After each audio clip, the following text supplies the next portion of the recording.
Bem, estamos aqui com o nosso amigo. Se apresenta, por favor. Nicolau Ramalho. Nicolau Ramalho da Nolic. E Mr.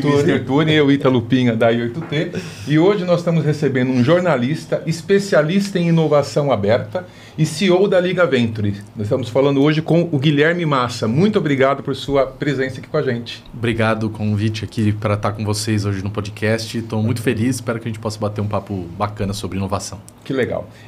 Guilherme, eu estava olhando, né, não é zapeando, mas estava navegando pela Liga Ventures, pelo site de vocês, e eu achei muito interessante o que vocês colocam já de cara. Vou pedir permissão para ler o que eu encontrei aqui, tá? 349 corporações apoiadas da Liga Venture já fez esse trabalho. 61.500 startups mapeadas, 508 iniciativas de inovação, 4.000 desafios mapeados, 2.700 matches realizados, que era o que a gente estava conversando antes da entrevista, né? Depois eu gostaria que você explicasse a diferença de matches realizados para projetos realizados. Quase 620 projetos realizados, 938 pessoas capacitadas em inovação, 1.100 horas de treinamento em inovação. É muita coisa.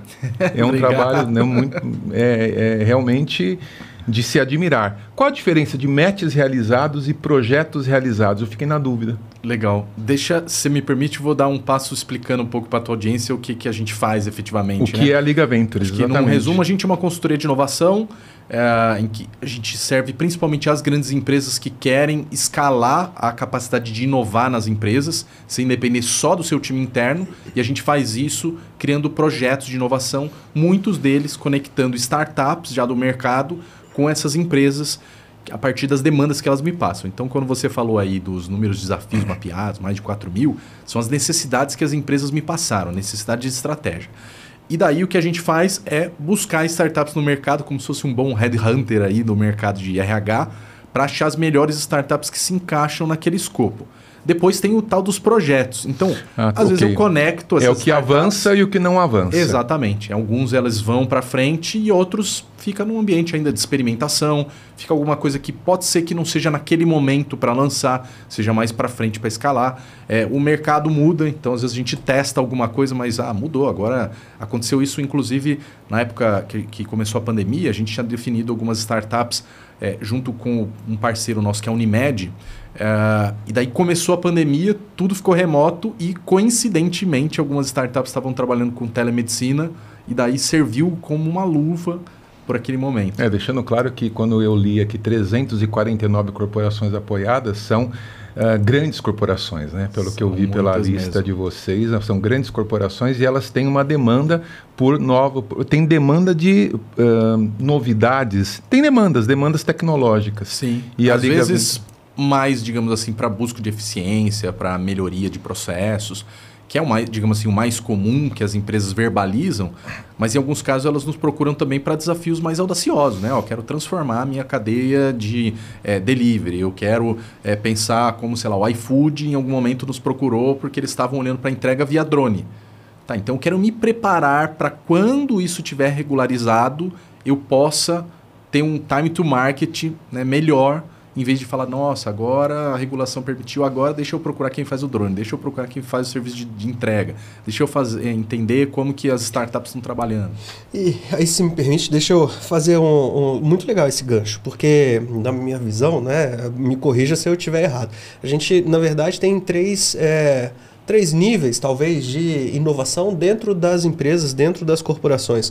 Uma inovação ali num nível 1, que seria o caso da gente otimizar decisões que já existem, que já estão sendo tomadas. Então, eu posso inovar dentro da minha empresa, olhando os meus processos, vendo quais são aquelas decisões e, peraí, se eu tiver um novo processo ou uma outra tecnologia, quem sabe, eu posso otimizar esse meu processo decisório que já existe.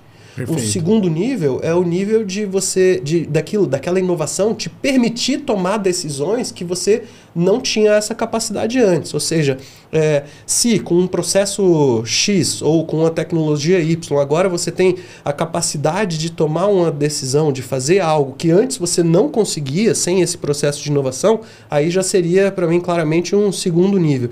E um terceiro nível é o nível de fato, ir para a disrupção do meu próprio negócio, né? Ou seja, aqui eu tenho um impacto direto no modelo de negócio que a gente usa, que a gente está estruturado. Então, são claramente, na minha visão, esses 3 níveis possíveis de inovação. Existe essa clareza dentro das corporações e dentro do seu trabalho na Liga de você nitidamente abordar, não, peraí, aqui é uma inovação nível 1, ou não, aqui eu vou viabilizar um novo negócio, então aqui eu vou impactar diretamente no meu modelo de negócio. Existe essa transparência e essa consciência nas corporações? Existe na maioria delas, de que existem essas camadas, como você estava colocando. Acho que daí até para trazer números, né? Quando a gente faz os nossos programas de inovação aberta com as empresas, que são iniciativas mais estruturadas, a gente acaba lidando com um universo, um mix, né, disso tudo que você está falando. Eu ia chegar nisso. Eu não acredito, de novo, eu sou o lado negativo da história. Eu não acredito que toda empresa tem um head de inovação. Então, todas as empresas que têm heads de inovação talvez possa se classificar, se dividir nessas 3 etapas. Mas você encontra, acho, pelo que a gente conversou, empresas que ainda não têm noção de como trará inovação de forma recorrente para dentro das empresas, para a cultura da empresa. Ítalo, mas eu acho que você matou a charada do ponto de vista de raio-x, é isso mesmo. Assim, as empresas mais maduras ou que têm equipes próprias, elas têm esse entendimento maior, mas mais do que o entendimento, que eu acho que até as empresas que eventualmente não têm time conseguem ter o entendimento, mas não tem essa constância.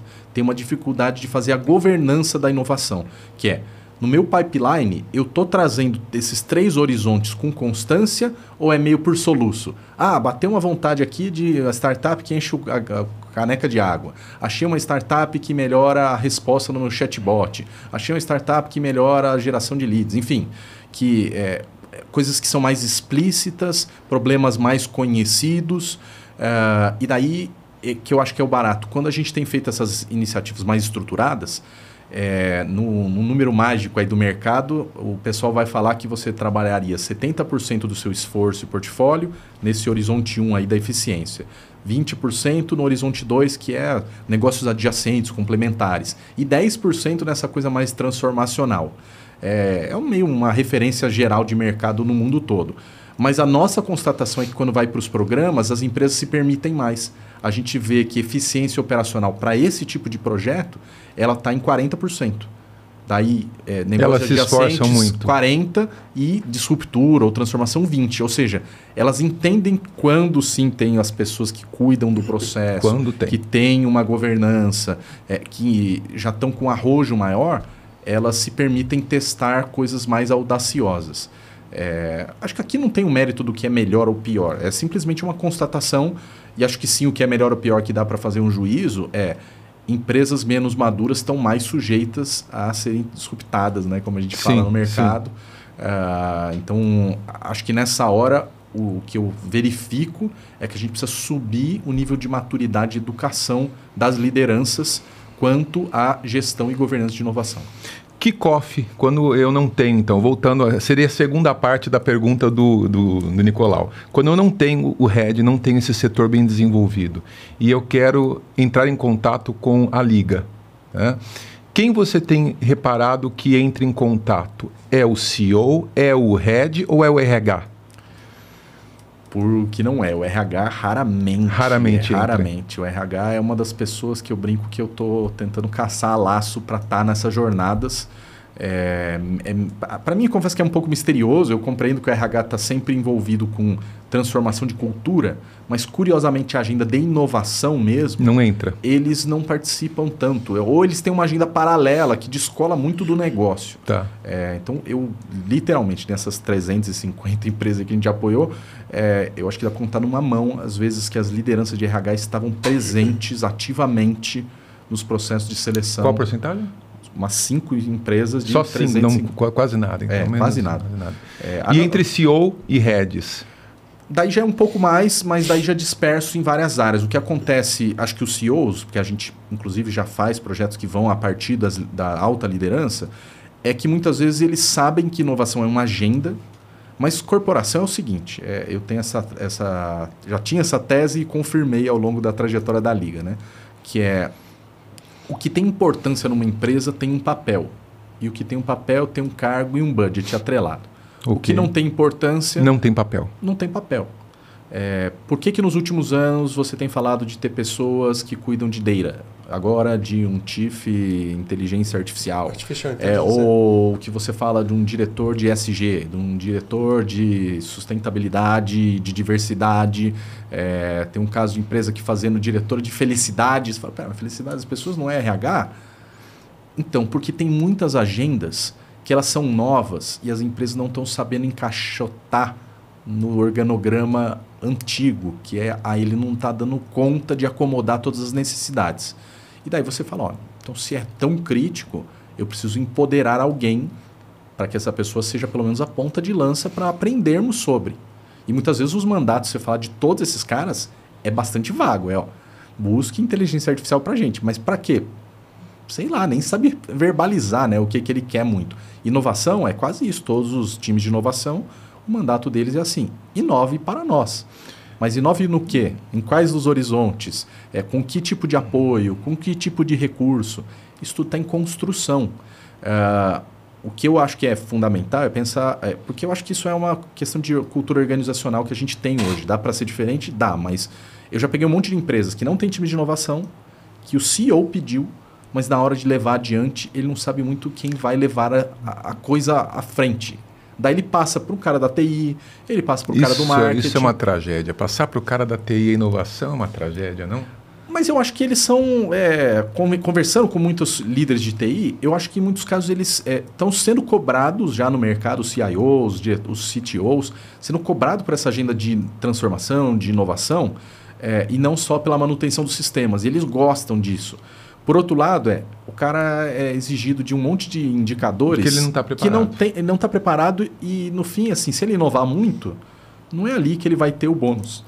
Então, tentando amarrar um pouco aqui o raciocínio, eu acabo entrando por inovação em várias áreas, mas é fato que empresas que querem realmente ter inovação na agenda... Tem um setor. Precisam ter um setor. Porque ele é o único que vai fazer inovação? Não, porque ele vai zelar pela prática. Diversidade, não tem um setor porque só aquele setor vai ser diverso, é porque ele vai esparramar aquilo para o time todo. Times de transformação, de agilidade, é porque ele vai irradiar aquilo para a empresa. Enfim, é sempre sobre zelar por práticas e gestão do conhecimento. E junto com isso, ajudar a empresa a fazer uma governança. Senão o risco é você chegar ali na frente e falar, a gente inovou? Não sei dizer. A gente foi diverso? Não sei dizer. A gente está no caminho da inteligência artificial? Não sei dizer. Fazer uma pergunta. Peço perdão por usar um exemplo meu. Eu organizei uma empresa paralela minha só para inovação, ou seja, só para PDI. Então são duas empresas, uma só dedicada a isso. Seria uma ideia viável você ter um braço, não a sua empresa. A sua empresa já tem os processos já padronizados. Você monta uma empresa paralela para desenvolver inovação e o que der match, o que der liga, vem para a empresa mãe. Sim, é uma alternativa. É o que o mercado, digamos assim, chama de empresa A, empresa B. Né? Funciona isso? Funciona também. Acho que um exemplo, por exemplo, que eu atendo é a Embraer. Lá atrás, o que eles tinham como visão? Eu tenho um monte de trabalho que vai usar a metodologia de Lean para chão de fábrica. E eles são muito bons nisso no Brasil. Né? São bons em inovação. Reconhecidos por isso. A Embraer é notadamente em rankings aí, tido como uma das empresas mais inovadoras. Sem dúvida. Mas se você pegar pelos processos Fabris para avião, eles são muito bons. Agora, fala assim, e se eu quiser criar um novo modal de transporte? Tá. Onde entra isso? Quem cuida? A unidade que cuida de defesa, a unidade que cuida de agronegócio, a unidade de jatos comerciais ou jato executivo? Fica num lugar meio sem dono, né? E sem prioridade. O que eles perceberam?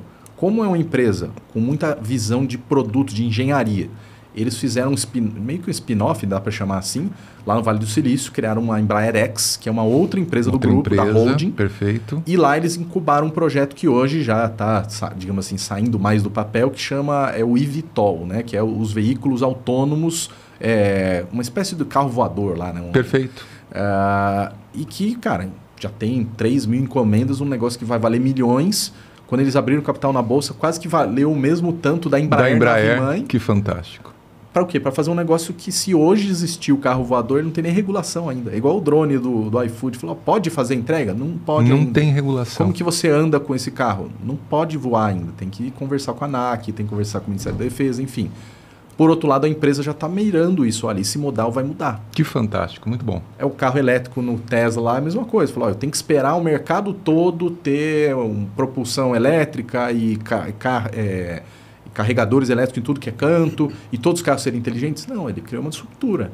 Agora sim que a gente está vendo uma profusão, né, do mercado de eletrificação, no Brasil também, né? E as pessoas estão preocupadas um pouco mais com o modelo de mais escala. Mas é isso que eu acho que em muitas ocasiões acaba gerando essa miopia para a inovação. As empresas não têm essa pessoa, por não ter essa pessoa, não tem maturidade de lidar com o assunto, e nem o empowerment, né? Assim, o empoderamento para levar aquele assunto adiante. Daí, quando eu falo de inovação, se eu sou uma empresa montadora de veículos, chega a Tesla, eu falo, mas isso aí não vai dar certo. O mercado começa a avançar, você fala, opa, carro elétrico parece que está ganhando corpo. O mercado avança mais e fala, ixi, agora eu já estou para trás na corrida do carro elétrico. Qual profissional, então, Guilherme, é indicado para a rede? Na sua opinião, qual o melhor profissional? É o engenheiro da sua empresa? Já falamos mal do IP, né? Do responsável pela área de redes. E quem seria esse profissional? Não tem uma formação para isso, né? Tem Exato. Um colega nosso, do Charles Schweitzer, até mandar um abraço aqui para ele. Ele gosta de falar assim que não tem ninguém que se formou para inovação e nem que se aposentou como diretor de inovação. Porque essa carreira ela é muito recente. Então, acho que o lado bom da história aí, né? Qualquer profissional realmente pode ir para essa área. Acho que a gente vai ter skills de entendimento de novas tecnologias e de tendências. Você vai ter uma inquietação de mudar o dia a dia da companhia. Não pode ser uma pessoa que está acostumada o processo está perfeito. Não, precisa ser o cara que está sempre questionando o status quo, está sempre incomodado com deve ter um jeito de fazer diferente. E se já estiver no estado da arte, ele já está pensando na outra coisa. Se a gente é um já está fazendo banco, já está pensando no próximo. Como que a gente pode ser um seguro? Se eu sou seguro, como que eu posso ter o meio de pagamento para mobilidade? E um fator que eu queria chamar a atenção, eu acho que é uma característica que acredito eu que todos eles têm, é a capacidade de aprender a aprender. Porque o tempo todo ele tem que estar aprendendo alguma coisa nova. E essa vontade de aprender alguma coisa nova. E aí, por sinal, eu já puxo a questão da sua profissão. Você é jornalista de profissão. Está aqui um exemplo de inovação. Do aprender a aprender aqui que eu estou falando. Então, eu veementemente acredito que tem algumas formações que acabam deixando a pessoa e tentando até ajudar na resposta aqui. A pessoa a ser mais apta a aprender. Jornalismo, para mim, é uma delas, por exemplo. E isso eu entendo perfeitamente você empreendendo sendo jornalista, porque no jornalismo você tem que aprender constantemente, diariamente, sobre diversos assuntos o tempo inteiro. Engenharia também é outra que eu também vejo dessa forma. E eu já puxo até esse gancho aqui da sua jornada empreendedora, né? Poxa, jornalista no Grupo Abril, se não me falha a memória, nitidamente olhando a sua carreira, você já deveria ter uma veia empreendedora muito forte já dentro do Grupo Abril. Conta pra gente um pouquinho como é que foi essa jornada empreendedora desde lá de trás. Interessante você ter falado isso, né? Eu acho que eu tenho algumas referências mesmo, olhando a minha trajetória, assim, que me ajudam a entender como eu cheguei hoje para trabalhar com inovação, com startups, enfim, né? Eu sempre trabalhei no digital, quando trabalhei em redação online, na Abril, no UOL, na Record. Só que no comecinho da minha carreira, eu entrei numa área de projetos digitais, estavam dando um corpo maior lá para o portal da Editora Abril. E era curioso porque muitos colegas de classe, vamos dizer, a minha turma, a minha geração ainda, era muito formada para ser a galera da Folha de São Paulo, do Jornal, do Estadão, da própria Editora Abril, nas revistas, né, de mídia impressa. E o meu primeiro estágio foi numa área digital que lidava também com com produtos mobile, naquela época, antes do smartphone ainda, né? Para assinatura de SMS, de um website ainda, quando era feature phone. E eu era muito escalado para vai lá você falar com o time da TI, porque os projetos, eles tinham uma parte editorial que eu lidava, mas tinha uma parte de desenvolvimento de produto. E eu gostava de fazer isso. Então eu usava um pouco de código, eu falava lá, conheci o publicador lá que a gente usava, né, o CMS, e acabei que minha carreira ficou sempre nesse pé meio produto, meio redação, né, meio editorial. E eu fui me desenvolvendo, mas com isso chegou uma hora que eu tive a opção de migrar para essa área só de projetos. Fui me especializar em arquitetura de informação e usabilidade até para ter mais traquejo, nem mirando a transição, mas teve uma oportunidade. Falei, pior pode acontecer eu voltar, né, a ser jornalista como vários colegas. E daí nessa carreira acabou que eu peguei muito do digital, que estava rolando muita transformação com redes sociais, com smartphone, com muita coisa que me permitiu ir mais de projetos digitais para inovação. E de inovação, em algum momento, eu acabei tendo contato mais com o mundo de startups e também com os projetos digitais com o mundo da agilidade, né, de desenvolvimento de software. E daí das startups estou hoje aqui, né? Então, acho que foi eu sou claramente um retrato de uma carreira mais comum hoje, que é carreiras não lineares. Não lineares, nada linear. Não tem nada a ver com o que você se formou e quase como não se preocupe com a sua formação, contanto que você consiga aprender a reaprender, né?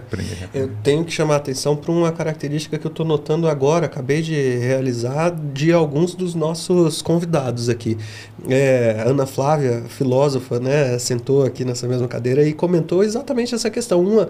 Essa posição de ser ponte, né, de ligar setores que às vezes não conseguiam ter muita comunicação, muito alinhamento. Ela ali conectando em uma gigante de tecnologia, conectando a área de vendas ou o cliente e a área de tecnologia. Mais recente a gente foi para o interior aqui de São Paulo gravar no pé do morro uma fazenda de queijos fantásticos e, de novo, o início da carreira do produtor rural, nesse caso, produzindo queijos, era justamente, de novo, fazendo essa conexão entre o time de tecnologia e as áreas internas que não conseguiam sequer manter uma linha de comunicação com o time de tecnologia alinhado com o produto final. E agora você aqui de novo trazendo esse ponto. Fantástica essa sinergia aqui. Sem dúvida. Acho que eu tenho essa característica aqui como carreira. Esse brilho. Fazer pontes, de fazer intermediação e até isso eu lembro lá atrás de conduzir reuniões de imersão em produtos, em desenho de áreas e tal. E acho que isso me ajuda hoje também a fazer pontes. Hoje na Liga, de alguma maneira, o nome da empresa também é um pouco isso, né? De conectar lugares que às vezes estão mais óbvios e outros que não estão nada óbvios. Né? Conectar o que está desconectado. Muito bom. No começo da nossa conversa hoje, você explicou um pouco sobre a Liga Ventures, ok? Para mim, só não ficou claro o que seria a inovação convencional versus a inovação aberta, que é a bandeira que vocês defendem, que vocês levantam dentro da Liga. Com certeza. Ótimo ponto. E obrigado da chance da gente explicar isso para uma audiência maior, assim, né? Acho que eu vou contar isso. Eu tenho um lado meio professoral meu aqui. Desculpa se eu tentar dar um panorama mais amplo, assim. A resposta mais óbvia seria: inovação aberta hoje é quase sinônimo de conecte-se com startups. Muito bom. O que isso significa na prática? O termo inovação aberta ele já existe um pouco antes de do ano 2000. O professor Henry Chesbrough que cunhou, e ele estava estudando como grandes empresas estavam se aproximando de centros de excelência de pesquisa. A gente sempre pede para repetir. Repete o nome do professor quem? Exatamente. Henry Chesbrough. Daí é um americano lá ligado à Universidade de Harvard. Okay.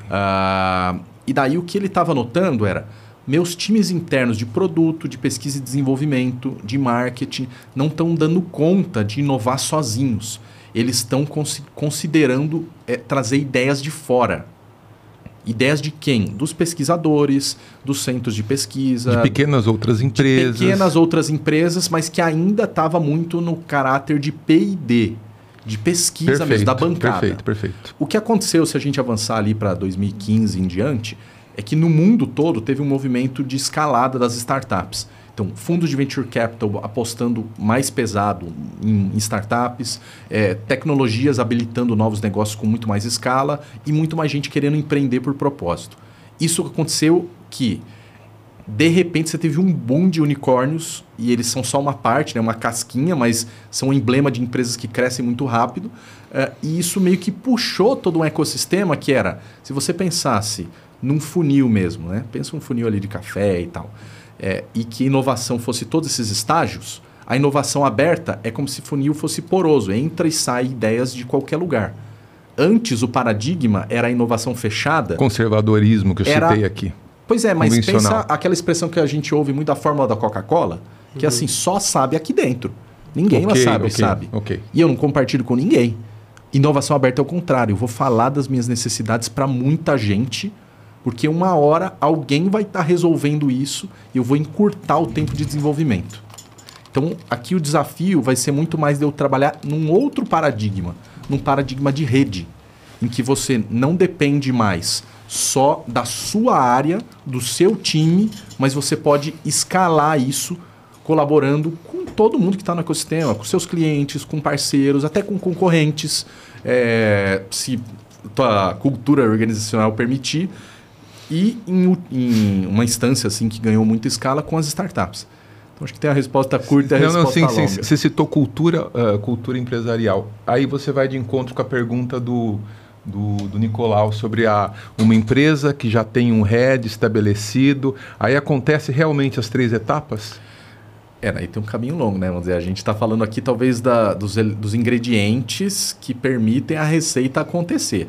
A receita do bolo aí, né? Estou falando assim, de uma empresa com cultura de inovação. Então, mas o que eu acho que é importante, se você me permite, Ítalo, é pensar assim, o fato de ter uma pessoa que cuida seria quase o primeiro sintoma de que a empresa está numa caminhada de ter uma cultura. Perfeito, concordo. Seria dizer assim, eu tenho um personal trainer, logo eu tenho uma cultura de exercício físico? Não, eu só tenho alguém que eu posso recorrer. Que pode recorrer, perfeito. Agora, se você falar, eu faço atividade todo dia, eu me alimento bem, eu faço vários tipos de exercícios para necessidades diferentes, eu pratico atividade física para além só de, sei lá, ficar saudável. Inovação seria isso. Várias áreas de negócio inovam, várias áreas de negócio buscam tendências, várias áreas de negócio se conectam com startups e você tem uma área que cuida dessas práticas para ajudar as pessoas que estão navegando com esse tema a fazerem melhor. Uma analogia é falar assim, todo mundo cuida de gestão de pessoas, quem é líder, né, numa empresa. Certo. Mas se você tiver que ter uma área para recorrer sobre boas práticas, provavelmente você vai procurar um RH. Sem ajude dúvida. Com treinamentos, ajude com mais capacitação, ajude a abrir a cabeça. Não é que agora todo mundo faz gestão de pessoas, demite o RH. Até porque o RH faz várias outras coisas. Sem né? dúvida. É mais ou menos esse olhar. Acho que ter a pessoa é o começo. Voltando um pouquinho só na tua pergunta para amarrar. A cultura é um milagre. Aconteceu. É o outcome de uma série de coisas. Por outro lado, ela também é o início. Né? Então, o que eu acho é que tem muitas empresas que os fundadores, se ainda é empresa de dono, ou a alta liderança... se eles têm sim uma cultura, valores, né, em que eles praticam mais autonomia, mais ambiente que permite o risco, que permite os erros. Permite opinião. Permite o time, instiga que o time seja mais criativo, que traga coisas diferentes. Você está num bom caminho para, somado a ter pessoas cuidando de inovação, para que a empresa de fato tenha uma cultura inovadora. Uma coisa que me ocorreu, um pouco fora do convencional. Você já viu alguma empresa patinar por exagerar na inovação? Seria o inverso disso. Quando a inovação atrapalha. Acontece? Eu acho que acontece, mas exagerar na inovação é uma expressão forte. Eu já vi, então vamos contextualizar. Uma empresa que tem um carro-chefe, tem um produto, tem a galinha, tem os ovos de ouro, e aí começa, visando um futuro, começa a investir num outro produto que acaba nem dando certo. Né? Ou seja, exagerou na inovação, seria isso, abandonar o produto que é o carro-chefe e só focar na inovação. Isso também pode ser um risco. Pode ser, mas eu acho que isso aí seria, na verdade, a meu ver aqui, né, pela experiência que eu tenho na Liga, eu vejo que isso é parte da cultura que a gente estava falando. Eu espero que empresas que sejam maduras em inovação tenham um portfólio amplo. Não existe em gestão da inovação, não existe aquela história do poucas e boas ideias. Não existe. Ok. Empresas maduras em inovação trabalham com um portfólio amplo. De muitas ideias. De muitas ideias. E se ele é um funil, você já tem que saber que algumas coisas não vão ser continuadas. As principais empresas do mundo em inovação hoje, você pegar as Big Techs lá, a Apple, o Google, a Amazon, enfim, todas elas estão cheias de exemplos de produtos que deram errado. Agora, o mercado adora história dramática, né? O jornalista também. Sem dúvida, sem dúvida. Então você fala assim, olha, a Amazon lá atrás lançou, não sei se vão se lembrar, fez um barulho grande em cima do Dash Button, que era um botãozinho que você colocaria na despensa, aperta o botão, a Amazon já sabe tudo que você compra, ela vai repor seu estoque. Certo. Não deu em nada isso. Assim, e a ideia era aparentemente muito boa. Parecia muito boa e fizeram um bom marketing em cima disso. O Google teve a história do Google Glass por um bom tempo. A Amazon teve telefone, enfim. Grandes ideias que não viram. Não viram por N motivos, mas o ponto aqui essas empresas não têm vergonha de tentar essas coisas, porque elas entendem que, tentando muito, elas vão encontrar os home runs, né? Vamos dizer, as grandes apostas. Talvez a IA generativa que a gente está vendo hoje é mais um exemplo disso. Que IA não é uma novidade, já existe há muitos anos. A generativa, sim, né, com o ChatGPT da OpenAI ganhou uma proporção maior lá em 2022 para 2023, mas o ponto que aconteceu teve que ser uma startup, a OpenAI, que conseguiu quebrar a fronteira das Big Techs que já estavam investigando IA generativa, mas que talvez estavam ali acomodadas, né, meio pensando, tem outras coisas no pipeline. Veio uma startup, quebrou a barreira, falou, agora, daí o que aconteceu? Google. Ano de 2023, todo mundo falou, eu tenho aqui, eu esqueci de falar para você, mas eu tinha aqui no bolso um negócio de IA generativa. Mas eu queria até aprofundar um pouquinho. Aprofundar não, na verdade trazer a minha experiência, inclusive, né, dentro das empresas que eu atuo nessa questão da quantidade de erros e quantidade de testes que a gente tem que fazer. Uma que de fato, se você não tem um controle correto dos testes de hipótese, né, a gente chama como teste de hipótese, você vai se perder. Você vai achar que está patinando ou que não está fazendo nada ou que não tem resultado, porque você não está acompanhando aquilo ali na ponta do lápis para poder saber onde é que você está errando, na maioria dos casos, e onde que você está acertando para parar de errar e começar a repetir os acertos o mais rápido possível. E aí o mais importante é justamente essa questão da quantidade. Veja, experiência própria, de novo. Se a gente erra mais ou menos em 85%, 90% dos testes de hipótese que a gente traz para dentro de casa, nas empresas que eu atuo. Ou seja, eu tenho um volume enorme de hipóteses que são testadas, que na verdade não é que elas erram no sentido de ter prejuízo, mas elas erram no sentido de ser inócuo, de não ser eficiente. E naqueles 10%, 15% ali que a gente acerta, a eficácia disso, o impacto disso no meu bottom line ali de faturamento é de estourando, na melhor das hipóteses, 3%. Menos, muito menos até. Isso porque eu sou uma startup, né? Então, o volume, imagina, olha nesses números, né? A quantidade de hipóteses que a gente tem que testar constantemente para conseguir ter o impacto e mover o ponteirozinho do resultado minimamente no final do ano. Então, eu reitero isso que você acabou de trazer, que é importantíssimo ter um framework de teste de hipótese que consiga te mostrar onde é que você está errando e onde você está acertando e saber o que está na frente ali do seu pipeline de teste de hipótese e que realmente o volume que a gente tem que testar é absurdo para a gente conseguir mover um pouquinho ali do resultado. E aí até um comentário, concluindo. Eu costumo dizer que os executivos, aqueles tradicionais de corporação, eles erram por acertar. Quer dizer, eles erram exatamente por fazer aquilo que os manuais corporativos mandam ele fazer. Ou seja, ele mantém a empresa, o elefante, se movimentando naquele caminho, naquele navio enorme, se movimentando no caminho que vai bater no iceberg, porque ele foi treinado para fazer aquilo que é o certo. Sim. Então, eu brinco falando que, na verdade, ele tem que começar a errar mais para conseguir tirar o navio do rumo do iceberg. Já que tinha citado outro, do meu lado professor aqui, né? Esse é exatamente o tema de um outro livro que fala muito sobre essa tese de transformação, de inovação, que é do professor Clayton Christensen, que é o Dilema do Inovador. Já é um livro antigo, mas ele fundamenta muito e é super válido até hoje. Que ele fala exatamente isso, que era o sucesso foi o que todas as empresas buscaram, algumas alcançaram. Depois que você alcançou, você muitas vezes não quer abrir mão daquele sucesso, ou seja, daquela fórmula, né, de gerar valor. E procurar a próxima etapa. Procurar a próxima etapa. Então, para quem não olhou EA generativa, por exemplo, falou assim, epa, agora eu tenho que dar uma resposta, e tem que ser rápida, porque o mercado vai ficar me cobrando. Para quem não olhou lá atrás redes sociais, a mesma coisa. Para quem não olhou talvez o metaverso, agora você fala, mas o metaverso parece que foi aquela coisa que a gente fala do flopô, né? Era um baita de um hype, depois desapareceu. Mas em tecnologia, primeiro, tem isso. Segundo, que daí eu vou me permitir a licença poética pelo meu lado jornalístico, né? Uma coisa é o que a gente vê na mídia, outra coisa é o mundo real dos negócios. Muitas coisas não vão ter a maturidade que a mídia quer colocar atenção. Então, o metaverso ainda pode virar uma coisa muito maior do que é hoje. Aí a generativa foi até o contrário, né?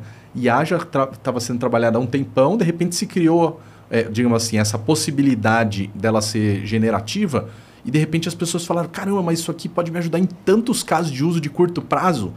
E de repente começaram a pensar até no longo prazo. Agora você tem artista, agora você tem influenciador digital, agora você tem tantas coisas que já é nativo da IA generativa. Você fala, cara, há um ano atrás a gente nem sabia que podia ter, sei lá, ganhar royalties no Spotify por reprodução de uma música que foi a IA, que eu só fiz o prompt. Não tem um componente de imprevisibilidade em tudo isso? Tem sim. Acho que não, é difícil a gente conseguir racionalizar tudo isso que está acontecendo. Acho que faz muito parte de um cenário caótico, né, social que a gente vive, né, de uma dificuldade de criar causalidade das coisas. Acho que muito do que a gente vai falar lá do mundo líquido, né, na sociologia, passa por isso, que coisas que pareciam óbvias ou grandes verdades, elas já não encaixam da mesma maneira, ou acontece uma vez, depois não acontece de novo. Ou até mesmo, que a gente estava conversando, produtos que têm tudo para dar certo, não dão, simplesmente flopam. Pois é, então, e daí você vai falar assim, poxa, mas foi o timing, foi o time, foi o mercado. Não tem explicação. Um monte de coisa. Eu acho que até você pode atrelar algumas coisas, mas na prática, muitas delas vão ficar mais no campo das suposições. Do que... e daí eu acho que puxa muito com o que o Nicolau estava falando de... Então, o único caminho para uma empresa garantir longevidade é criar um pipeline em que você vai ficar testando essas hipóteses. Porque uma hora você vai acertar estatisticamente, porque é o que fazem os fundos de venture capital, é o que fazem os fundos de investimento, eles diversificam carteira para, numa linha média, atingir uma taxa X de retorno. O que você não pode é, de novo, colocar todos os ovos numa mesma cesta, porque isso nenhum manual de investimento vai te ajudar, vai te apontar como uma verdade. Então, de novo, não existe empresa madura em inovação que não consiga organizar um pipeline e que pense que existem poucas e boas ideias. Sempre muitas ideias. O máximo. De novo, é um dilema de escala.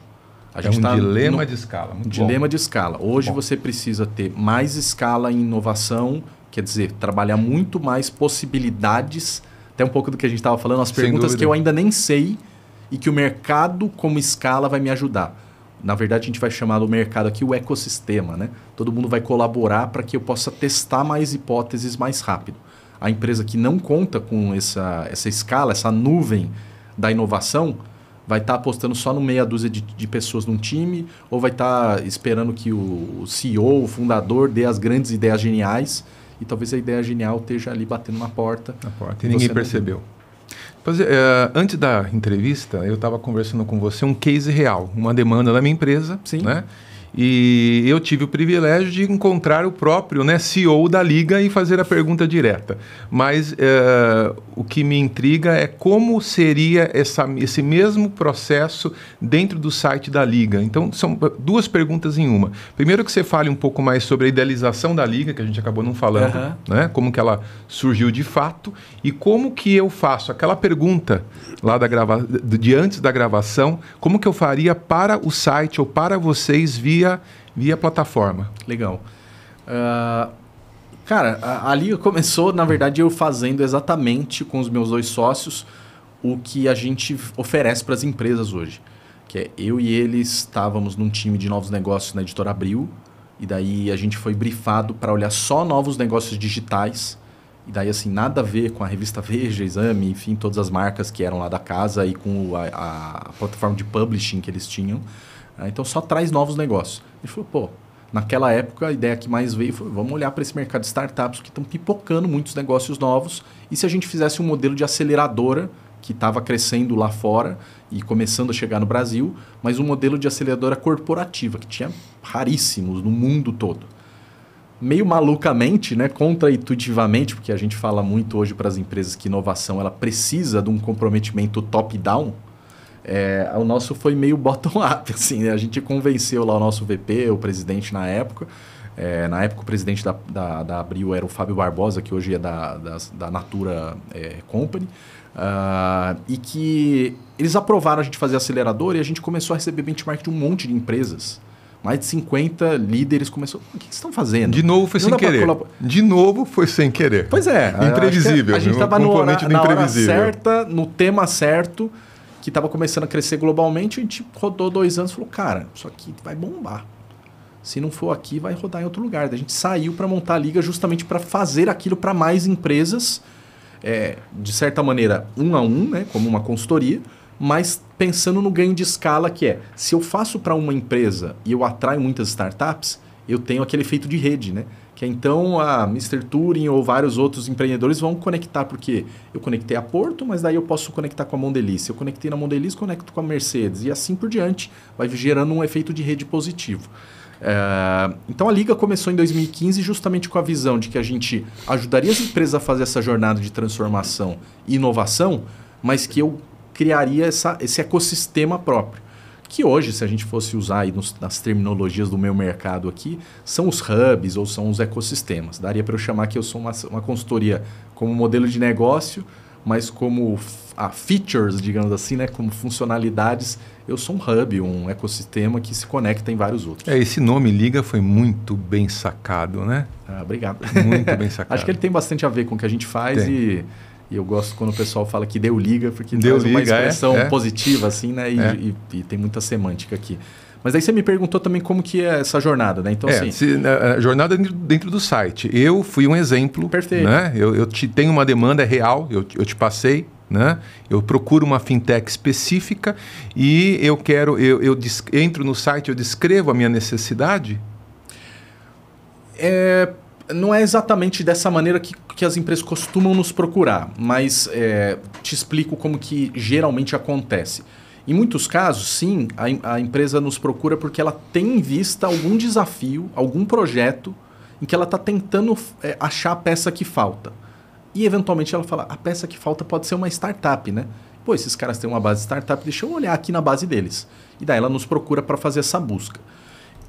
Isso é um dos casos. O que acontece muitas vezes é que a empresa, na verdade, não tem só um projeto, ela tem vários.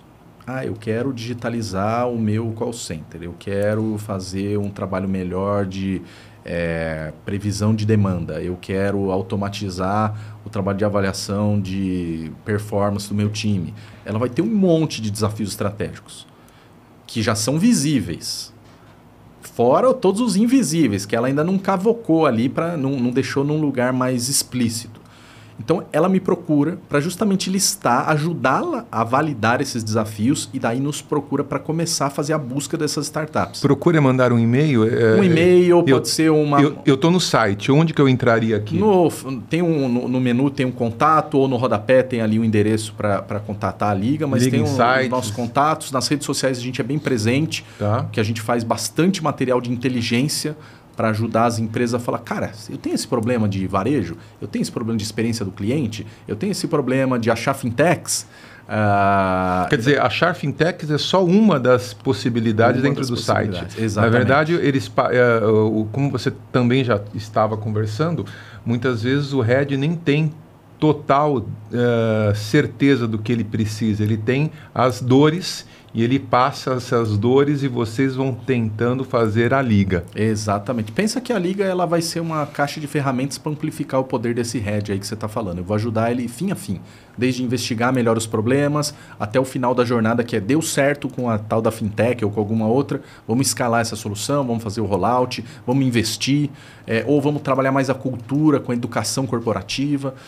Então eu tenho uma plataforma da liga como fim a fim na jornada de inovação.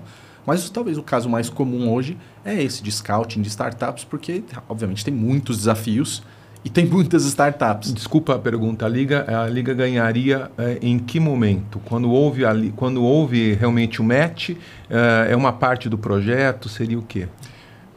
Como consultoria, eu sou pago primordialmente pela entrega de um escopo de projeto. Então, assim, olha, eu vou definir quantos desafios você vai listar. É passado um orçamento. Exato. Em alguns casos, quando a gente fala do modelo nosso, que é a Liga Divisa, que é para uma boutique de M&A, as empresas nos procuram primordialmente para adquirir ou investir em startups. Perfeito. Daí sim, eu sou remunerado quando dá o match. Né? Quando dá a liga de comprei essa startup. Que bacana. Mas daí o foco já era a aquisição desde o início. Em vários outros é experimentação. Então, assim, como que eu faço para o cara me pagar por uma experimentação que pode mudar ali na frente? Daí meio que assim, nunca daria a liga, né? O cara ia ficar testando um monte de coisa e até que uma coisa deu certo, mas eu nem sei a escala ainda porque ele está aprendendo. Então, sou remunerado pelo esforço. Pelos projetos. Pelos projetos. Muito bom.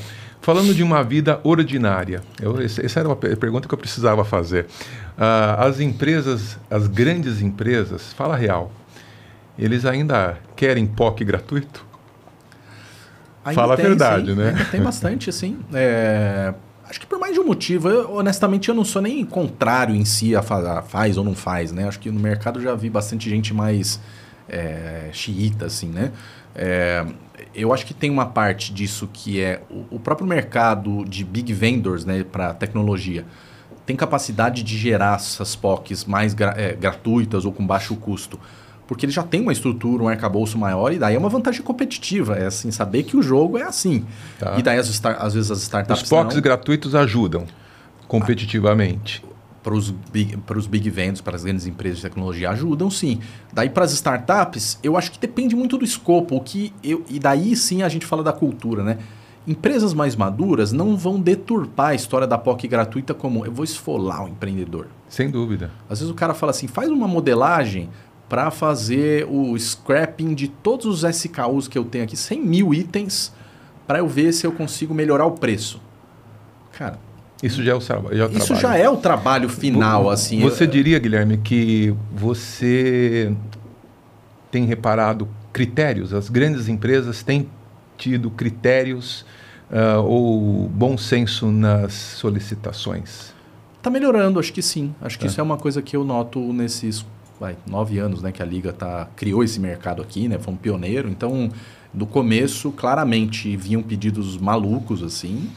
de faz tudo para mim aí, né? E de graça. Exato. Daí começa um pouco de, peraí, eu tenho que experimentar, não é só faz o projeto final no dia 1, né? O bebê não nasce adulto, então vamos começar pequeno. E agora já está entendendo melhor os casos de uso. Que hora que eu co-desenvolvo, que hora que eu uso algo que é mais plug and play, que hora que eu invisto como projeto de desenvolvimento, que hora que eu invisto como equity na empresa. Não é de uma maneira generalizada, mas já tem vários sinais de empresa que conseguem ter esse discernimento e ter uma estratégia mais robusta. Porque o problema é que para o cara que está com uma cultura muito frágil e está gerindo mal, ele vive de soluço, né? Então, fiz um investimento bom. Isso é muito bom. Opa, daí daqui a pouco morre, não acontece nada, daqui a pouco fala de novo. E daí, inovação é consistência, não tem jeito. As principais empresas que têm retorno de capital mesmo, as maiores empresas de retorno em inovação, elas provam que elas estão aumentando o investimento. Então, Apple, por exemplo, que é a empresa mais valiosa do mundo, está aumentando exponencialmente o investimento em P&D, porque eles já provaram que eles conseguem desenvolver mais produtos e que vende. Daí tem um monte de discussão sobre a Apple, sobre o nível de disruptura, porque Steve Jobs e tudo mais. Tira essa parte aqui da equação que tem uma parte meio mítica, né? Que é a visão do fundador, aquela história da garagem. A visão mítica do fundador, que é uma coisa que não acontece sempre, né? Então, só que a longevidade das empresas não pode ser dependente disso. E talvez essas empresas tech, porque muitas delas ainda têm os fundadores, porque são empresas relativamente jovens, ainda se cria muito dessa imagem do ou grande líder, exato, ou daquele cara da garagem, um moleque que virou... na verdade... Líder carismático. O Weber falava isso, é o líder carismático. Exatamente. Então a gente tem que tentar desassociar um pouquinho isso, que claramente ele teve um papel incrível na trajetória da Apple, mas o fato é, a empresa conseguiu criar hoje valor o suficiente através de uma dinâmica de P&D consistente para continuar criando valor. Então, por exemplo, se a gente pegasse acho que está de 2021, se eu não me engano, já está um pouco defasado, mas a NVIDIA, que hoje já está valendo $1 trilhão aí, né? É a Bambambam hoje. Ou sei lá, a Netflix da vida, seria menor do que só a unidade que vende o AirPod, o fone de ouvido da Apple. E não estamos falando de nenhum produto disruptivo. Estamos falando que a Apple entrou muito depois nos fones sem fio. E daí você fala, mas é design. Tá, mas o cara criou um produto percebendo a necessidade do cliente. Repete isso para mim, por gentileza, Guilherme. Sobre a NVIDIA e esse exemplo que você deu. Netflix, há uns anos atrás, quando surgiu o AirPod, acho que é de 2017, se eu não me engano. Ok. O que eles perceberam como jornada do cliente? As pessoas querem usar ecossistema Apple porque gostam do design e da user experience de tudo que a Apple faz. Perfeito. As pessoas estão tendo mais gadgets e querem ter uma conectividade mais fácil. Não quero ficar, sincroniza, desincroniza. Quero que o fone seja mais esperto. Faça tudo. Sim. E os outros fones de mercado não eram tão espertos assim e talvez não tinham todo, sei lá, o branding, a usabilidade do produto da Apple. Os caras falaram, eu vendo isso como um adicional dentro do telefone, vou pegar e transformar isso como um produto sozinho. Fora. Esse produto, nos primeiros anos, ele sozinho em receita, ele era mais relevante do que a NVIDIA ou do que o Netflix. Fantástico. Depois a NVIDIA teve um ganho maior aí com o mercado gamer, com o mercado de criptomoeda, com o mercado de inteligência artificial, né? Despontou. Mas você pensa, só um produto de incrementar o total. Ninguém falou. É diferente de... Não era nem um novo mercado, não? Nem um novo mercado. Era um mercado, na verdade, absurdamente Eles só tiraram da caixinha e melhoraram. Espero que eles tenham melhorado. Isso. Então, inovação, e que acho que isso é importante da gente falar aqui, já que vocês trouxeram para a gente debater esse assunto, a gente precisa ensinar as empresas que inovação não é só essa coisa ultra high-tech, futurista. Ela também são coisas incrementais. Simples, que estão aos olhos da empresa, às vezes eles não percebem. Exatamente. Voltando um pouquinho, a questão da POC só como benchmark também, né? O grande problema para a gente, aí estou falando como startup também, não é nem a questão do, vamos fazer esse investimento nessa POC ou não. É a questão do comprometimento com o sucesso do negócio. Porque o que interessa? Eu não estou tão preocupado com o custo dessa POC específica. A minha empresa já deve ter pedido POC para a empresa dele. Constantemente, diariamente. Constantemente pede. É verdade. Então, a gente se preocupa exatamente com, e o passo depois dessa POC, eu vou ter escala para isso, é realmente valor para o cliente. E outra, o cliente está disposto a pagar quanto por esse produto. Então, é muito importante, aí, de novo, estou contribuindo mais como uma visão de mercado, né? Para a gente, como startup, ter esse feeling de valor, para a gente validar justamente isso. A escalabilidade é importante ou não é importante e quanto que é importante. Porque não adianta nada também ser importante, mas olha, eu estou querendo pagar só R$1 por isso. O que vale realmente é R$1. Poxa, então nem vale a pena a gente testar. Concordo demais com vocês. Eu acho que quando a gente joga assim, né, fica uma coisa polêmica do tipo, POC gratuita, sim ou não? Eu gosto de ver sempre os espectros das coisas. E acho que essa aí é o tipo de coisa que fala, não, daí é uma relação ruim. É uma relação abusiva, né? Como a gente falaria em outros contextos hoje. Resolvendo esse problema, eu também sou super adepto, tudo bem, vamos embora. Assim, funciona. No fim, a POC tem que responder a pergunta, funciona tecnicamente? Se funciona tecnicamente, é porque junto com isso teve uma discussão de se funcionar tecnicamente destrava quanto valor de negócio. Porque daí a gente se dedica a fazer tecnicamente. Se você não faz ideia do valor de negócio, então a gente deveria diminuir a fricção para que os dois possam trabalhar juntos mais fácil. Visualizar primeiro qual é a dimensão do negócio. Exato. Agora você fala assim, cara, isso aqui vai destravar bilhões. Vai perguntar para o empreendedor se ele não faria de graça. Faz. Agora, mais que isso, se eu falar, vai destravar bilhões e nós vamos fazer com você. Você vai falar para o empreendedor que não faz? Ele vai falar, não, por princípios eu jamais faria POC gratuita. Eu acho que vai muito de criar esse vínculo. O quanto que escala? Quanto que isso escala? Então, mas daí gerar, instigar a conversa para que seja mais vinculante. Para que você não fique só desenvolvendo software ou falando de tecnologia sem falar de fato de como vai ser a nossa relação. Agora, o que muitas vezes eu vejo de más práticas, digamos assim, é que em muitas ocasiões, do lado das corporações e das startups, o pessoal esquece de uma coisa que é básico, que é nutrir um relacionamento. Então, assim, como que você vai atrelar uma oportunidade de negócio grande com alguém que você tem um contato muito frágil? Então, empreendedores, a minha dica seria, mais do que dizer que a sua solução faz ou do que seu time é ultra competente, crie um vínculo com aquela empresa. Mostre que você tem muito mais valor agregado que só entregar a solução.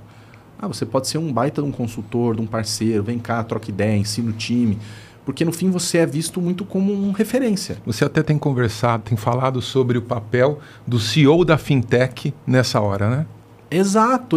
Que o empreendedor... Mostre a sua cara. Mostre a cara.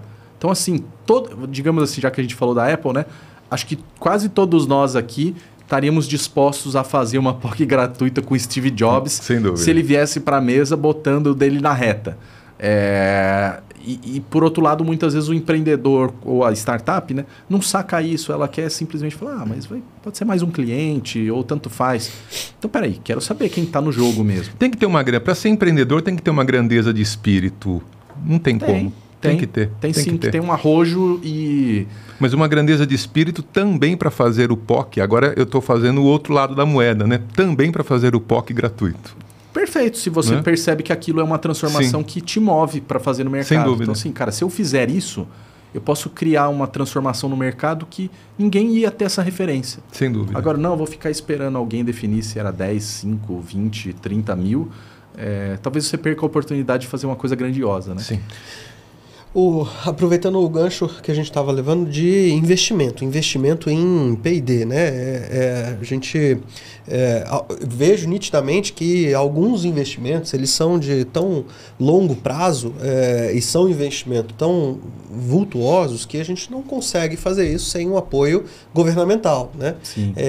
E a gente está falando constantemente de investimento que vai trazer um resultado no resultado financeiro das empresas privadas, né?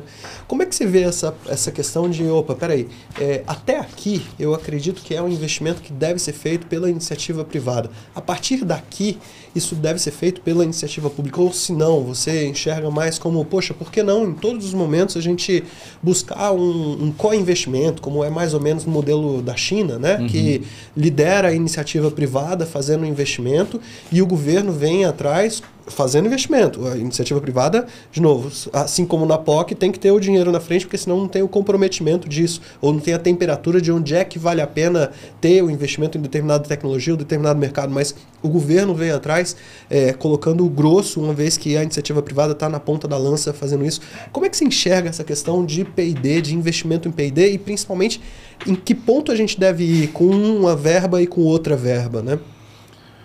Com a verba pública ou privada? Eu acho que eu tenho uma leitura de que, como eu lido diretamente com as grandes empresas, é inevitável de que o investimento delas precise estar num lugar de go-to-market. A gente não pode, de alguma maneira, ser ingênuo de achar que as empresas estão lá fazendo um investimento em P&D porque elas estão primordialmente querendo um bem comum ou porque elas estão só querendo desenvolver uma grande nova tecnologia. Eu vou inventar o laser aqui. Isso já aconteceu em algum momento da história. Lembro de visitar o pessoal da AT&T e falar, cara, eu tenho lá no Centro de Excelência isso, eu tenho 8 prêmios Nobel, o cara inventou o laser, inventou várias outras tecnologias, mas era aquele pesquisador que ficava lá no laboratório, lá trancado, e até esses paradigmas estão mudando. Por quê? Porque você tem uma urgência maior do mercado, de um dinamismo, de que o P&D ele não pode ser o fim da história. Ou assim, ele não pode de alguma maneira ficar te amarrando demais. Acho que foi ontem, antes de ontem, a Takeda, que é uma grande farmacêutica japonesa, anunciou que vai fazer um investimento de 2 bilhões numa startup suíça para desenvolver uma vacina contra o Alzheimer. Daí você fala, cara, investimento em P&D, farmacêutica geralmente gasta muito dinheiro mesmo, muito, cifras gigantescas em P&D, mas por outro lado ela está distribuindo isso com um ecossistema. Está entendendo que não dá para fazer só sozinha. Então, por outro lado, cara, mal de Alzheimer é uma coisa muito dramática para quem vive, quem tem parentes ou pessoas próximas. E existe um go-to-market necessário, existe uma demanda. Mais do que pesquisar o laser, de novo, a tecnologia... Vacina para Alzheimer é outro Nobel, não tem o que dizer. Então, mas daí o ponto aqui é mais do que descobrir digno de, a tecnologia pura e simples e já pensar na aplicação. Porque hoje a gente usa o laser até para fazer caneca, usa para fazer chaveiro, mas usa para fazer armamento. Então, mais do que descobrir a tecnologia, e acho que o caso da IA generativa é muito exemplar por isso, que assim, acho que foi a primeira tecnologia na história em que as pessoas, digamos, de negócio, tiveram acesso a essa tecnologia, o uso dela antes das áreas técnicas, né, de TI. Por quê? Porque o cara saiu fazendo prompt, e daí você falou, nossa, automatizou meu relatório, nossa, automatizou minha apresentação, nossa, fez o script do podcast. E o cara que estava entendendo a tecnologia falou assim, cara, eu nem entendi o que raios esse negócio faz, mas é verdade, e talvez eu perca o emprego. Não tinha pensado por esse lado e é fantástica essa sua Agora o laser visão. não, o laser ninguém pôs lá na sala de cirurgia do oftalmo, vê aí se de repente você não precisa mais usar o óculos. Ninguém fez isso, exigiu muito tempo. Muito PDI. Então, esse time to market, tentando voltar aqui para a tua pergunta, para o setor público, privado, ele precisa ser uma questão cada vez mais latente. Invisto porque eu estou vendo a necessidade no mercado. Se a gente destravar isso, mal de Alzheimer vai ser curado e várias outras necessidades do mercado vão ser resolvidas. No caso do setor público, ele talvez tenha que destravar o potencial, sim, da gente criar novas tecnologias que viabilizem outros casos de uso. Então, assim, talvez a farmacêutica tenha potencial de investir 2 bilhões. Mas vamos combinar que se a gente tiver que depender só de uma farmacêutica para chegar à cura do Alzheimer, a gente como humanidade vai estar muito longe do que a gente gostaria. E o sistema público como um todo vai estar tratando de milhares de problemas de saúde porque não consegue resolver essa doença.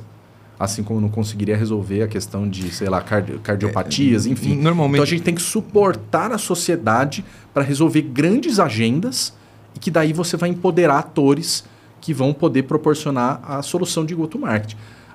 Acho que eu vejo menos como o setor público, acho que não digo nem por agentes, assim, ele tem que investir no pesquisador ou não. Todo mundo vai investir no pesquisador, na universidade. Sim. O que a gente precisa é criar essa infraestrutura de pessoas, principalmente, que estejam dispostas a resolver grandes questões.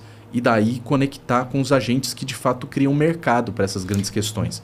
De uma certa forma, a mesma resposta que você deu para o privado lá no início da nossa conversa é o mesmo agora para o público. Com certeza. Então, você falar...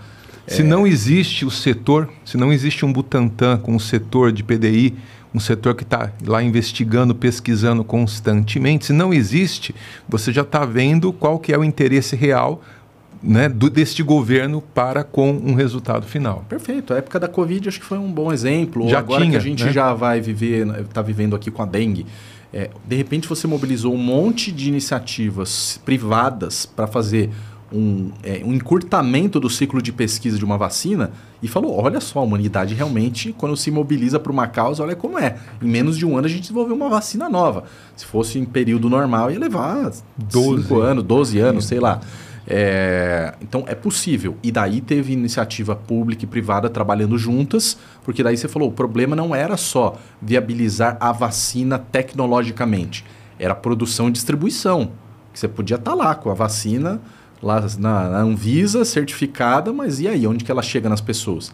Algo análogo a gente está vendo agora com a crise da dengue, que tem farmacêutica já que distribui via o governo federal a vacina para dengue. Então, você pode ter um problema de escala? Pode. E tem um problema até adicional a isso, que daí sim tem a ver com pesquisa, digamos assim, ou com inovação no setor público, que é a educação das pessoas para... Existe uma vacina da dengue. Os hospitais estão cheios porque as pessoas estão com muita dengue e muitas outras doenças aí nesse período. Por que a gente não se vacinou antes? E por que na época da Covid talvez a gente correu para se vacinar? Sendo que, digamos, a criticidade do seu sintoma clínico agora com a dengue é até pior, né? A pessoa fica mais prostrada, enfim. É marketing. Então, mas daí eu estou tentando trazer para um lugar que é assim, tudo isso tem a ver com inovação. Sem dúvida. Tem a ver com capacidade de órgãos públicos ou instituições privadas a desenvolver e escalar suas soluções. E daí é o que a gente estava falando de ter um portfólio. Então, se o governo não tem algumas agendas em que ele vai... e acho que no Brasil até tem coisas positivas, mas de modo geral a gente está aquém. Não é o Guilherme falando, só pegar rankings aí, Startup Genome e vários outros estudos que fazem avaliação de ecossistemas, né? O Brasil pode integrar mais essas duas agendas para que a gente tenha mais fortaleza para a criação de recursos-chave, né? Lugares de pessoas pesquisando mais, desenvolvendo novas tecnologias para que daí elas sejam habilitadas a novos casos de uso com o setor privado. É isso. Estamos caminhando para o final, ok? Eu tenho ainda duas perguntas. Uma enviada por um parceiro nosso, o Emerson Akiyama. Vamos ver se eu vou conseguir fazer a pergunta. Na verdade, ele está pedindo uma opinião sua sobre parques obsoletos, parques industriais obsoletos. Aí ele coloca uma segunda situação. Os parques que estão recebendo dispositivos inteligentes, o que ele chama de indústria 4.0. E um terceiro modelo de indústrias que já fazem grandes investimentos e já compram as máquinas com esses dispositivos integrados, né? Então, a pergunta dele é em relação à previsão.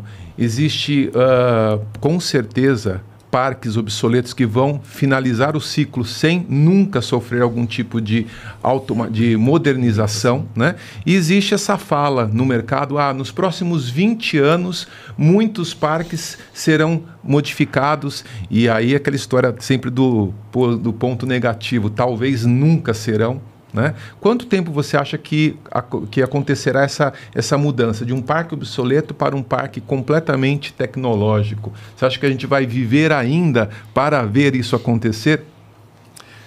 Essa pergunta acho que ela tem camadas ali, porque seria, né? Dizer parque industrial, meio que generalizar, e é igual a gente fala do varejo, né? Tem milhões de segmentações e etc. Mas tentando criar alguma visão mais macro, sim, eu acho que o Brasil, de modo geral, ele ficou um pouco para trás de novo nessa questão da busca da indústria 4.0, porque tem muitas soluções para você sensoriar os equipamentos e a sua linha de produção, para você conseguir tirar mais insights a partir de uso de analytics ou até de inteligência artificial, sugerindo formas de você produzir melhor, e que boa parte do maquinário no Brasil não está olhando ainda para isso. E daí sim entra a questão do investimento ou do ponto de vista de incentivos, né, ou de políticas dentro do setor público para que a gente possa dar esse novo passo. Talvez a gente viveu lá atrás a questão da industrialização e de um incentivo de algumas indústrias para que elas ganhassem mais corpo e mais competitividade do ponto de vista de exportação, mas não necessariamente elas ficaram muito mais produtivas. E daí, de novo, vai ter mais gente, talvez com mais bagagem para falar sobre isso do que eu. O que eu consigo dizer a partir do ângulo que eu lido, que está falando de principalmente grandes empresas, e que eu acabo pegando algumas empresas que elas podem ser até o benchmark para aquele segmento de bens de consumo, de automotivo, mas quando eu sou chamado para ajudá-los a buscar startups, para inovar, a gente encontra um monte de oportunidade, o que me prova, de certa maneira, né, de que a gente está um passo ou talvez dois atrás nessa busca da indústria 4.0. Eu vivi um caso, alguns anos atrás, talvez seja emblemático, né, com uma indústria do setor de transportes aqui no Brasil, em que a gente tinha um projeto que ia sensoriar maquinário para entender o tempo de parada de máquina para manutenção. Então, falou, olha, isso aqui, essa peça aqui, pela trepidação que dá o maquinário, pelo comportamento, eu acho que daqui mais uns 6 meses ela vai parar porque estourou lá um componente X e daí precisa pedir a reposição. Isso é um trabalho constante dessas empresas, assim, é bem demandado, né, no setor de compras. E às vezes vem peça, cara, de fora, e daí tem que passar na alfândega, e às vezes a máquina fica lá meses parada, uma máquina custa milhões. E a peça em si já custa alguns milhares. O que a startup prometia era te antever isso, ou seja, você não vai ter parada de máquina, você vai ter produtividade, porque você vai encurtar os tempos. Você transformaria no 4, você já daria uma introdução no 4.0. Perfeito. O que foi o gargalo que a gente encontrou? Era se a startup funcionava para fazer a previsão da parada? Não. Tá. Era a assertividade, o grau de precisão para o business model parar de pé? Não. Era que aquela indústria não tinha um protocolo de TI que permitia fazer o processamento desses dados na nuvem. Na verdade, tinha um protocolo exatamente o contrário. Falar, aqui nessa empresa, nenhum dado sai daqui. Eu falei assim, cara, mas estou falando de indústria 4.0, você inevitavelmente está falando de conectividade. E inevitavelmente você está falando de coisas que estão na nuvem ou é híbrido. E se você falar para a indústria, fala assim, então tá bom, me cria uma instância aqui no seu servidor local para a gente instalar o negócio, que já seria um absurdo. O empreendedor talvez nem se desse ao trabalho de fazer essa POC paga, nem gratuita, nem nada. Porque é um absurdo. Então você fala, cara, se eu não consigo processar nada na nuvem, que nem era dado sensível, né, de LGPD nem nada, como que eu estou falando de indústria 4.0? Eu não estou falando nem 1.0, porque ela nem é conectada. Em resumo, nós vamos viver sem enxergar a indústria 5.0. Quem dirá 4.0? Então, mas olha que eu quero dar de lição bonita. Eu falei dessa amargura que a gente viveu, daí ficou uma encruzilhada. Falou assim, então a gente tem que parar o projeto agora, porque você não pode conectar nada. E daí essa empresa escalou isso para a matriz dela lá fora, e daí foi mudado todo o protocolo, Brasil e fora, e eles fizeram a modificação. Para fazer a modificação. Bacana. Então, às vezes, uma startup, que vamos dizer, um agente pequeno sendo inoculado ali na cultura corporativa, tem o potencial de fazer mudanças se a empresa estiver disponível. Agora, se ela tiver com ferro e fogo querendo combater inovação, você pode trazer o novo Facebook, o novo Instagram, o novo TikTok, e eles vão matar a startup. Então, acho que parte da resposta eu talvez sou otimista, eu acho que tem bastante tecnologia, bastante gente a fim de fazer essa transformação, mas do ponto de vista industrial, a gente está falando de investimentos de porte maior e uma taxa de retorno, né, desse investimento também mais longo prazo. Vai envolver linhas de fomento, vai envolver BNDES, vai envolver políticas de incentivo, um monte de coisa para que a gente possa de fato falar, olha, agora, de modo geral, né? Nós temos uma indústria caminhando para atualizada. Obrigado, Guilherme. Você tem alguma nova ideia em andamento na Liga Ventures? Essa é a nossa última pergunta desse encontro. Cara, a gente está começando dentro da Liga, o que a gente descobriu ao longo da trajetória, uma da minha cadeira é Head de Marketing, né? Que a gente podia ajudar as empresas também e o mercado como um todo, não só as empresas, né? Com inteligência de mercado, porque eu acabo vendo muita tendência. Então, parte do meu papel também é educar o mercado para apontar coisas. Olhe para isso, olhe para aquilo, olhe para colar. Senão a gente vive desses buzz aí que, assim, IA generativa é importante? É importantíssima hoje. Só que a mídia vai debruçar como se fosse a única coisa. E o mercado que nós estamos hoje, ele tem uma profusão de novidade. A Liga Ventures tem uma aba só para educação. Exato. Claro isso. Que bacana. E daí a gente tem feito muitos materiais que eu acho que é uma referência que os empreendedores, os curiosos por algum assunto de inovação, investidores, empresas de qualquer porte podem recorrer ali aos nossos relatórios para falar assim, cara, que assuntos que eu ainda não estou maduro e que eu deveria começar a debruçar mais. E daí conectar com o ecossistema para fazer parte disso. Então, acho que convidar a galera a acompanhar. A gente vai começar a fazer... já está fazendo materiais baseado na nossa base de startups. Está fazendo agora materiais baseado nas informações de investimento.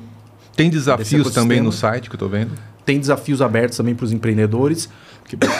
E também a gente vai começar a fazer alguns materiais com entrevistas para o mercado, para que de alguma maneira a gente amplifique fóruns como esse aqui, né, para discutir os assuntos. É isso, muito obrigado.